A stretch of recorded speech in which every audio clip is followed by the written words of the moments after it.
Of course, I fucking saw it coming. The material sale at Walmart was a ripoff. Multiple copies of Pink Robot's commentary on Doodle, Marcus Yamamoto's commentaries on Ozzy are being sold in double features despite them both being old news. Several variations of Snake's commentary on Dark, Robert Gaylord for some fucking reason. Not even Fox's GP's in this, despite that video. Was that the only one who hated that thing? Why is he here now? Well, the limited edition with the gold case was kinda worth it. And finally, we have 6 different copies of Lucas C's commentary on, cartoons. Well, I guess this is fine. The one with all the degrees, the gold edition, the Connect edition, the Japanese dub, and finally the Wii disc. I could have sworn the Wii was discontinued over 5 years ago. You can tell Ubisoft handled the publishing. We are fighting dreamers. 高みを目指して fighting dreamers. なりふり構わず fighting dreamers. 信じるがままによりよりよりよ just go my way. Right here, right now. Blue person like a jungle rider. Right here, right now. Yeah, after 2 episodes of sitting out the CC's hot topics, I guess it's finally time to take a stab at somebody. Lucas C, you've probably heard of him. He's a commentator, one which the CC labels a bandwagon, and so he's had video after video made on him because his content isn't very, well, up to par, to be blunt. His latest outing is a video on a guy named Professor Cartoons, formerly known as Megadoob TV, who is, well, I guess controversial. I don't really know, nor do I care.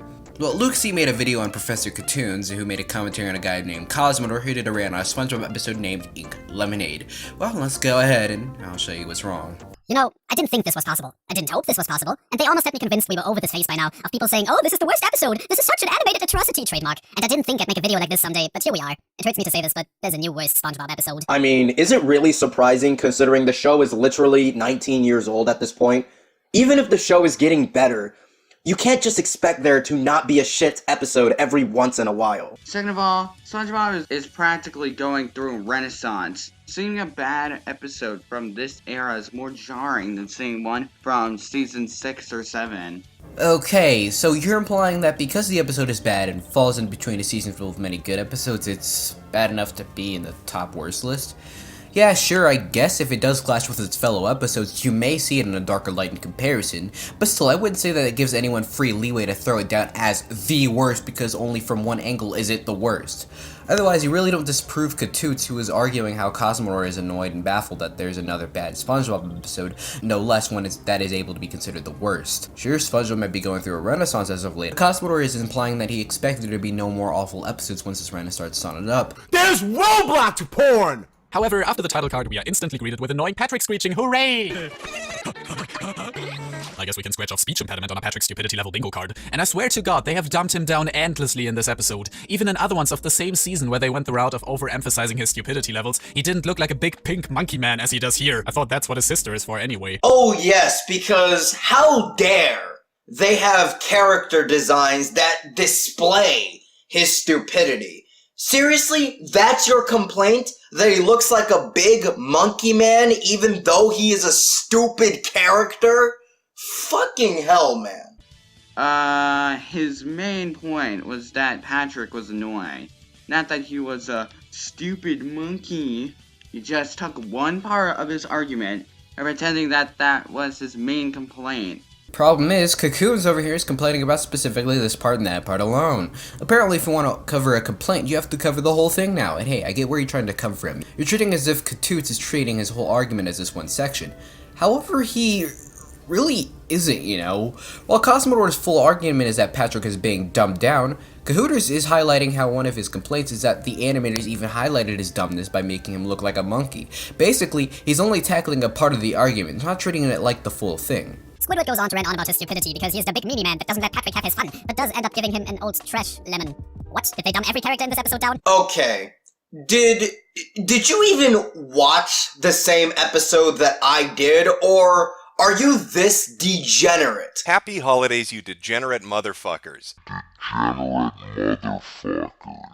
Now these 3 minutes step by! Oh my god, my throat. So like, is the joke here that he used the word degenerate and thus he's a Medicare fanboy? I swear if this is the reason I'm gonna kill somebody, legit. Just because somebody used the same word as someone else doesn't make them a fanboy or worship of this person by default, no less Medicare. Now, to be fair, admittedly, if Katoons had used the phrase degenerate motherfucker, I guess your joke would have had something to stand on, but even then, he didn't even say that.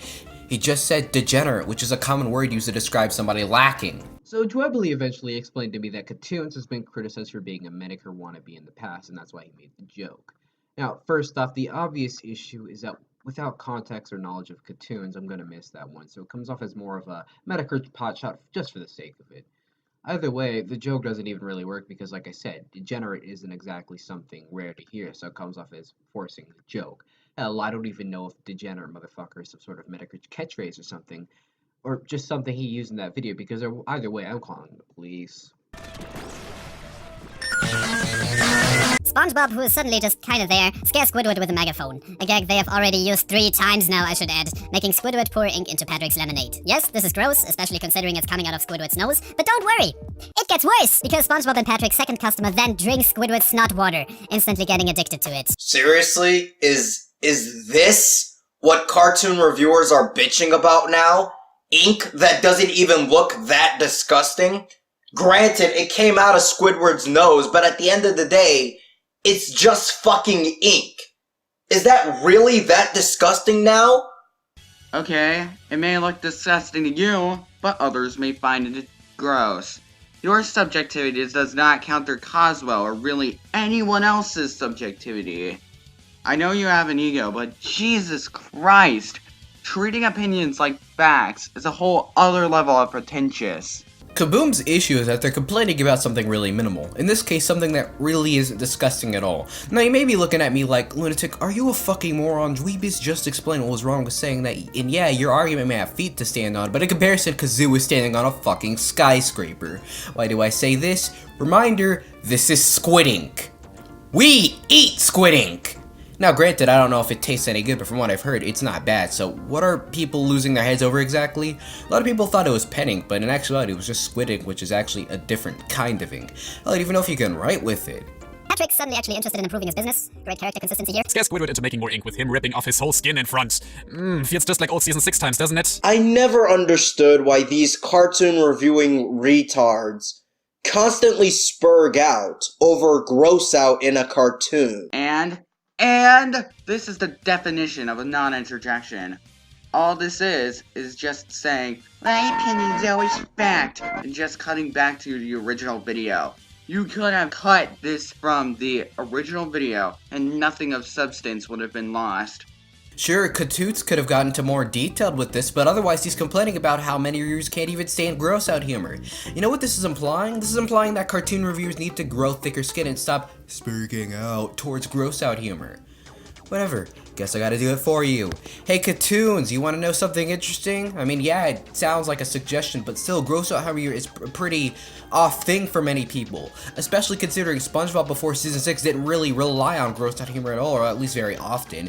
It comes off as a cheap tactic, something which SpongeBob is supposed to be above.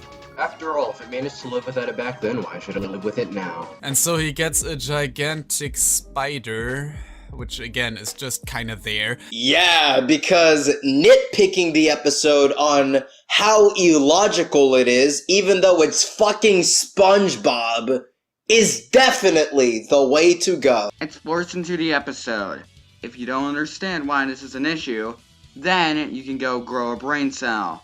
I can understand where you're coming from, Katoons, if Cosmodor pulled a Mr. Enter and weld the giant spider for, let's say, at least 30 seconds, but he didn't. He pointed out an obvious yet minor flaw and moved on. Yeah, but it's still kind of a nitpick, and especially from a series like SpongeBob that was built off of random humor at points. Like, what about SpongeBob and Patrick sending bubbles to each other in a scene that kicked off the episode where they became enemies?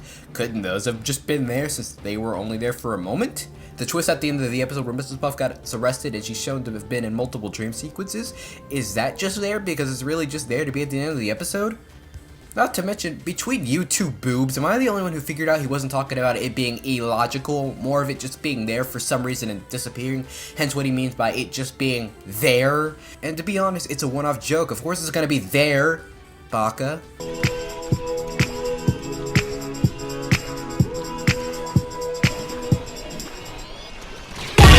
give us any answers about this? Because it just ends with Squidward realizing that this was also that Patrick and SpongeBob could sell their lemonade, and Tim then trying to sell his own too, which of course doesn't work because Squidward is not allowed to have good things. And what does he do to deserve all of this? Nothing. Absolutely. He taunts and makes fun of Patrick for no reason. And even after he gets his comeuppance, he decides to ruin SpongeBob and Patrick's business and then tries to exploit innocent customers by selling his ink for a quick buck without giving a shit. But yeah, guys, he didn't do anything to deserve his fate. Squidward is a good little boy. Proof. Do you have it? No? Well, crap, I guess the fact that you've shown it earlier in the video really means nothing in the long run. Wait, hold up, motherfucker. I'm in a state of confusion, honestly, right now, just because, as a whole, I feel like I'm being played. So let me explain. You're asking for proof? When this video has been proof enough, hasn't it? In the beginning of the video, for example, Cartoons showed a clip of Squidward being a jerk, for an example. However, afterwards you bring up how him showing it earlier in this video must mean nothing in the long run. Now I'm confused. Are you saying he should have re-shown this? You know, there's something called remembering it. I swear, if this isn't an example of you just pushing Cocoon around because apparently he's this big bad, then I don't know what the fuck you're going on about, because holy shit, Lucas. Admittedly, I actually expected much more from you going into this video, and really my thoughts on this video originally varied a lot. Like, usually they went from annoyance to, well, something greater than that isn't actually straight up anger. I mean, despite you apparently liking Cartoons, you come off as very, I don't know, douchey towards him. I mean, compared to your other commentaries, I sense a little less laziness, or I guess maybe even a lack of attentiveness, like in your Keyblade commentary, but at times, as shown in this video, you sometimes miss the point. You know, despite what others say about you sometimes, I'd like to see you improve, and just sitting down complaining about how you're not all that good isn't really gonna get you far, despite what some of my friends do. I mean, fucking hell. Though, if there's anything else you need to fix, it's your laziness, which, as I said, doesn't show up much in this commentary, but keep it in check within your next few commentaries. Just make sure you're not a complete moron heading into your next few videos. That's all. Good day. Alright, now to try it out with the Kinect.